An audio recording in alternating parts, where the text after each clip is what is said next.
আমাদের স্বাধীনতার অনেক বছর হয়ে গেছে, 1971-এর ঘটনা। আর যেটা আমাদের 5ই আগস্ট ছিল সেটা হচ্ছে বিপ্লব, এটা হচ্ছে স্বৈরাচার থেকে মুক্ত হওয়া।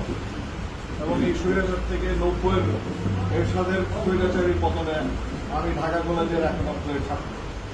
তো আমি আমার অভিজ্ঞতা এবং আমার বিদেশের যে অভিজ্ঞতা, সেই অভিজ্ঞতা নিয়ে ইনশাল্লাহ আমার আব্বার যে সুপরিচিত এই পূর্বধারার এবং ধোবাওয়ার যে অবদান রেখেছেন এবং ওনার অসমাপ্ত কাজগুলো যে হয়ে গেছে এই স্বৈরাচারের সরকারের জন্য আমরা করতে পারিনি।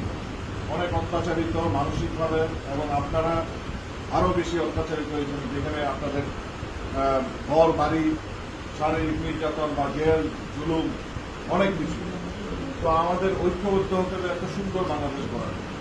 আর সুন্দর বাংলাদেশ গড়ার জন্য সুনীতি আনতে হবে আমাদের মধ্যে, সুচিন্তা আনতে হবে আমাদের মাথায়, যে আল্লাহ আমাদের যদি ভালো আমরা চিন্তা করি ইনশাল্লাহ আমাদেরকে আল্লাহ ভালোটা দিবে।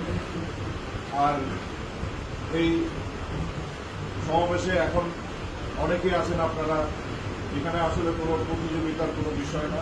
যেটা বলছি যে আমাদের পূর্বধারার জন্য, যে আমাদের বাংলাদেশের অংশ এবং পূর্বধারার মতো একটা সুন্দর জায়গায় এটাকে আমরা আরও সুন্দর পরিচ্ছন্ন করতে পারি এবং আমরা যেটা উন্নত করতে পারি এবং তরুণ সমাজকে যেন আমরা আরও সুন্দরভাবে আগামীর জন্য আমরা তাদেরকে তৈরি করতে পারি।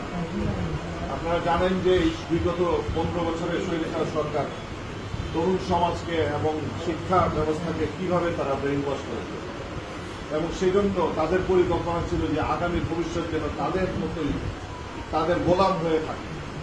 তো আমাদের দায়িত্ব কর্তব্য যে ইতিহাসটা জানাতে হবে, যে ইতিহাস বলতে এই পূর্ববেলায় আমার আব্বা বা ডাক্তার মোহাম্মদ আলী আপনাদের উনি বিএনপিকে 3বার উনি উপহার দিয়েছেন এবং এই এলাকার মানুষের জন্য উনি ওনার নিবেদিত কাজ নিয়ে উনি ওকে বিলিয়ে দিয়েছেন।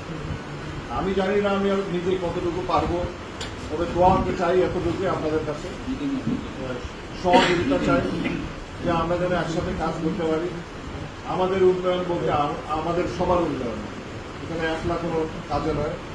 জনাব তারেক রহমানের যেই স্লোগান, জনগণের সাথে, জনগণের পাশে, জনগণের স্বার্থে। তো আসুন আমরা একসাথে কাজ করি ইনশাল্লাহ, এবং সেই বলে আমি আমার বক্তব্য শেষ করি।